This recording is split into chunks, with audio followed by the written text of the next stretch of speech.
All right, my Limitless people, welcome back to Limitless Profit. So jumping right in, Euro odd was the only signal that was sent, and it actually hit its stop loss for a negative $302 or so. It was sent by Wizard Signals FX, which now brings our total to... So here's the signal real quick. We actually got in this trade 4 pips too late after the trigger. So our loss was actually 30 pips instead of the 26 pip risk that he has marked out here. As you can see down at the bottom, they say SL was hit. Here's the example, what they thought was going to happen, which actually didn't happen. So let's go. Here's our totals now after day 4, same as the thumbnail. And this basically pays for our signals. After 4 days of trading $270 worth of signals, we're up, right in that ballpark of around 270. And yeah, looking forward to next week. We only got 4 days of trading this week because of Memorial Day in the US, so no signals were sent. And there we go. So Mamba FX actually sent a message out that was extremely important, I think. And I'll read it for you right here. So keep in mind, guys, each trade should be the same made or loss. Adjust your lot sizes to only risk 5% of your account, meaning a 30 pip loss is going to be equal to the same amount of money as a 100 pip loss, because you're going to have to lower your lot size on bigger pip trades where, the stop loss is much greater. So basically, my takeaway from that is saying that when I trade GBP USD, it costs about $7,000 for a full lot size. Okay, so when I trade USD CAD, it costs only about $2,000 for a full lot size. So there's a huge difference in there. Okay, GBP CAD does move a lot quicker, or it does swing in greater amounts of pips, but it costs much more expensive than USD CAD. Okay, and then the same thing with gold. XUA USD, that costs about $19,000 for a full lot size. Okay, so there's a huge fluctuation, and that could either work against you or it could work in your favor. So that being said, real quick, the only trades I took, I got one of the trades. Okay, so this is USD CAD. So I took 160,000 units. Okay, basically that's equal to a 1.6 lot size. And as you can see, I took a sell up there around 2093. Here it is right here at 2081. I held it a little longer till we smacked our 50% Fibonacci right here at 2075. So I had took this snapshot and then I sold it immediately thereafter, and I checked it a couple hours later, and basically it was floating just above 2075. So the longer I held it, it wouldn't have gained me any more money. I just scalped it real quick down, and basically, so a 1.6 lot size is $16 per pip. I hit it for about 15 pips. Is that where we're at? 75, 15, 16, 17, 18 pips or so. So not bad there. Around $280 or so dollars. Once everything gets triggered in, and it was still fluctuating, it came out to be about $280. So I did actually take trades higher up than that, and I'll explain why I took those trades and why I was super cautious in trading this USD CAD today because of the NFP news today, and I believe it was Canada's unemployment rate, I believe, came out today. So that being said, right now we're going to jump into the charts, and I'll show you basically all my thinkings on this trade and how I executed that. So it was almost a 10% trade. I took, $3,200 in order to make $280. So not bad there on a little scalp while I was at work after the NFP had come out.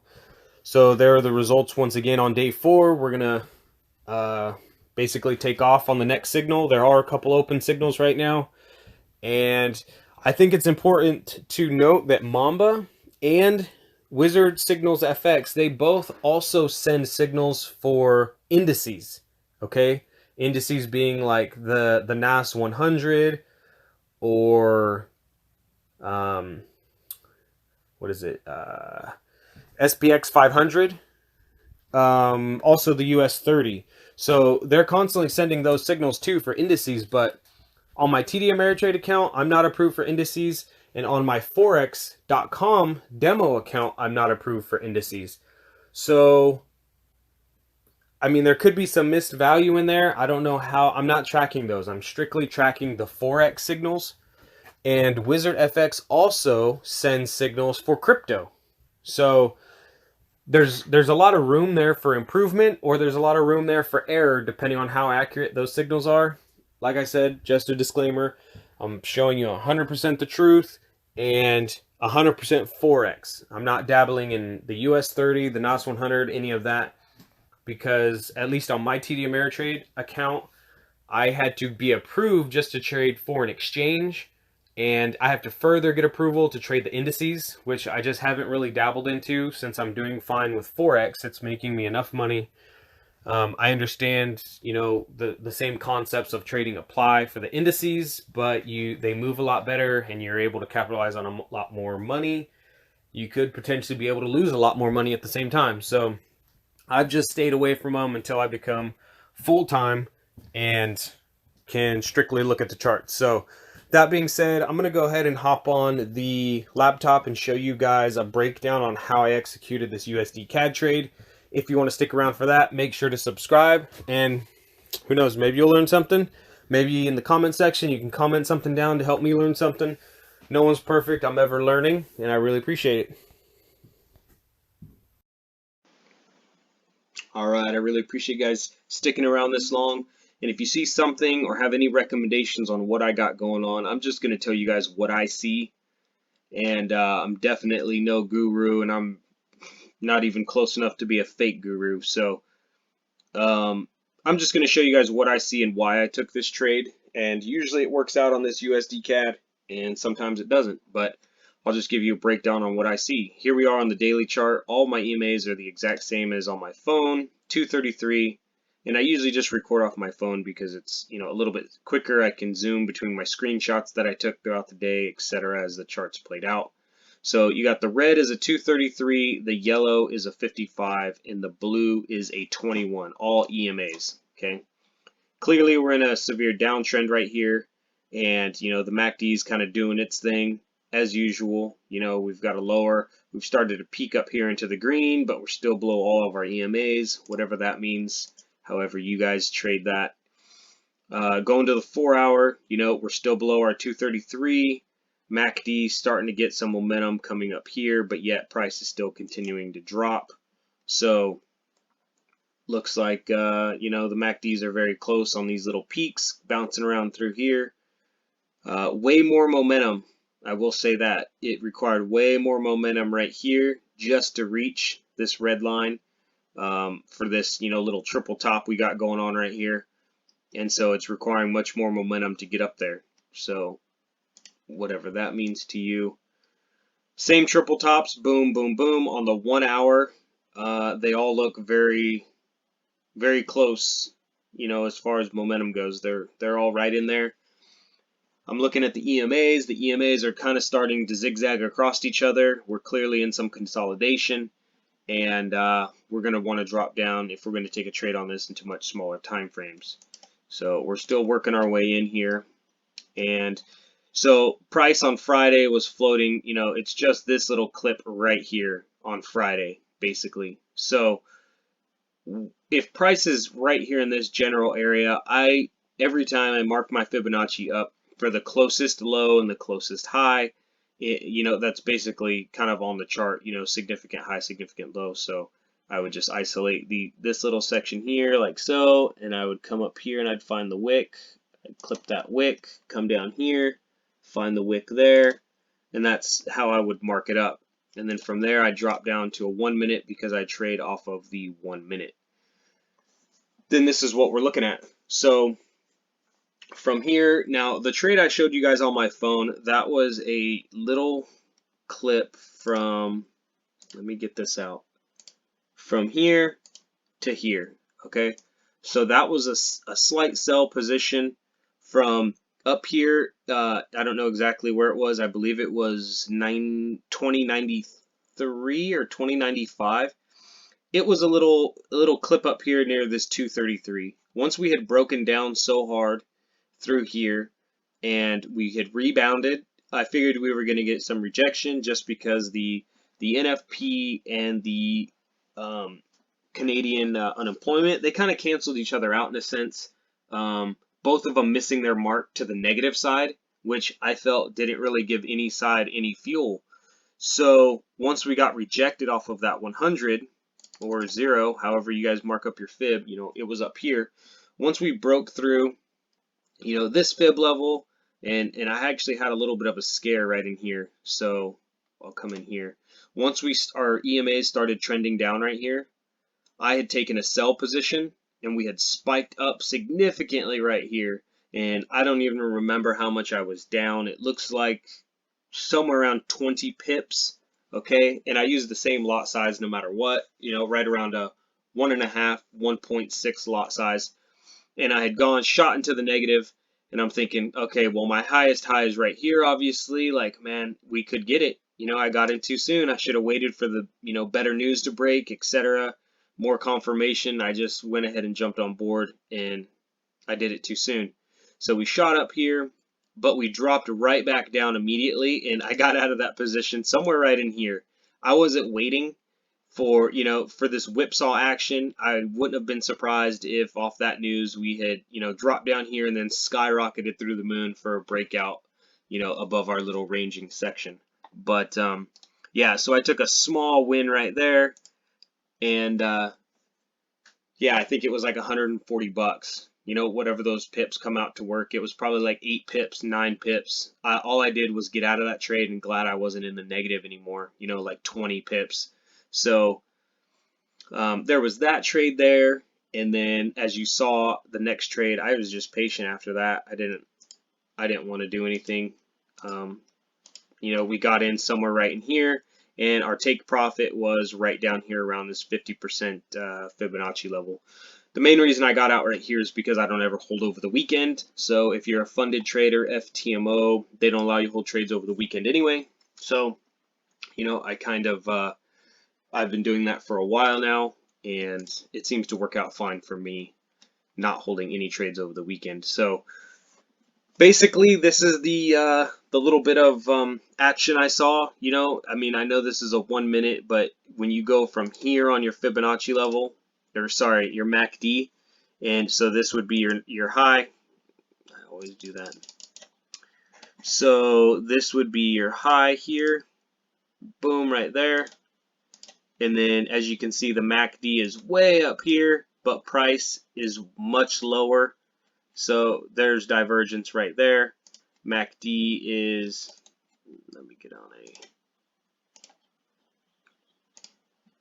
MACD is going up, price is going down, and we're bouncing off some key Fibonacci levels that I had marked up in the short term. So, this trade was pretty straightforward. I felt it was multiple confluences working with each other underneath the 233 here. So I like that 233. We tend to get a lot of rejection from it. A retest up here, rejection, a retest up here, rejection, rejection. So this trade took a few hours to, come to fruition here, but I don't think I got in at the very top. I think I got in, it was probably somewhere right in here.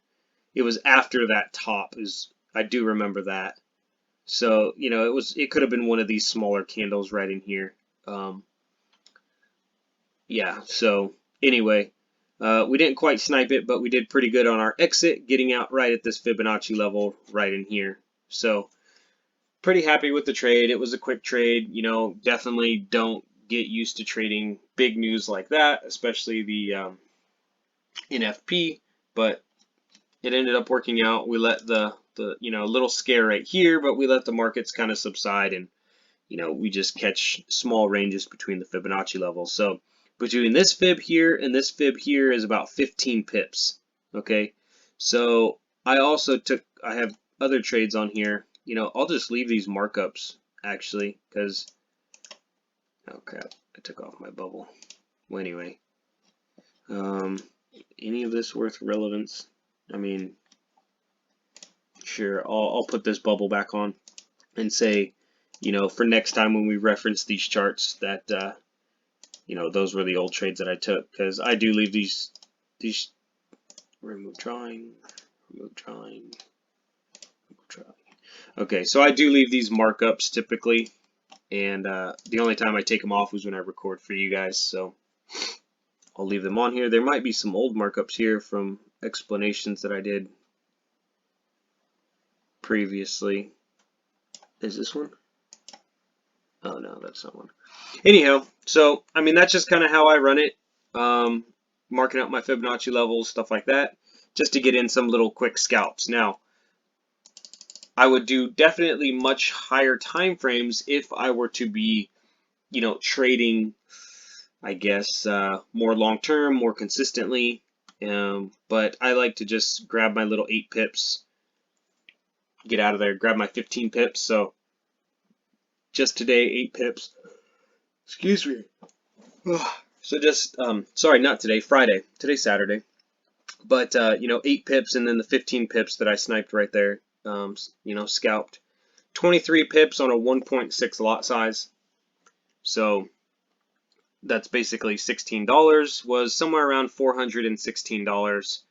That's not exact. I think actually it was 280 plus 140. So yeah, I guess $420. So yeah, any improvements, definitely leave them in the comment section. But I mean, as you can see, that's what I go with, at least on USD CAD. Like I said, I don't know if this strategy is going to work on every pair. Okay, this isn't even really a strategy. This is just kind of what's been working for me. As you can see, we have a Friday here, so a Sunday. So let's count the Sundays. We have a Sunday here, 1, 2 Sundays, 3 Sundays, 4 Sundays. So our 5th Sunday is tomorrow. And price has just been pretty much ranging in this same little section for, you know, almost 5 weeks now. So this has been the strategy that I have used no matter what. If you're in ranging markets, if you're in, you know, trending markets, it doesn't matter. With this slight, you know, little Fibonacci EMA MACD strategy I got going here, it seems to work out well for me. And while I, you know, not getting rich, trading part-time in this manner, it's working out for me. So definitely the longer I trade, the more evolved I will become, and you know, reading your guys' comment sections on tips and tricks, you know, would definitely help me out. I do want to heavily get into the GBP pairs. I've been watching those as far as since all these signals I've been taking on my other, or yeah, on this account, but watching the signals, holy smokes, some of those GBP pairs really move, man. And if, you know, I don't know what the Fibonacci's look like on them. I don't know what the EMAs look like on them. I don't keep up with them. The only one I watch heavily is USD CAD because of its, you know, how cheap it is, and because I know that I can get in there and snipe a quick 8 pips, you know, no problem, and be done for the day and make, you know, $400 and just, it's good enough for me. It's a side thing. So yeah, that's all I got for you guys. Make sure to subscribe and leave down in the comment section who else you want me to track their signals on. So I've got about 4 or 5 signal providers that I'm waiting on. It's, you know, Wizard is sending out several signals, so it's kind of hard to track his signals alone. So one thing actually, you know what, now that I'm standing here looking at it, I haven't done an analysis on this thing for myself yet. What's going to happen if we connect some? These are the lowest points here.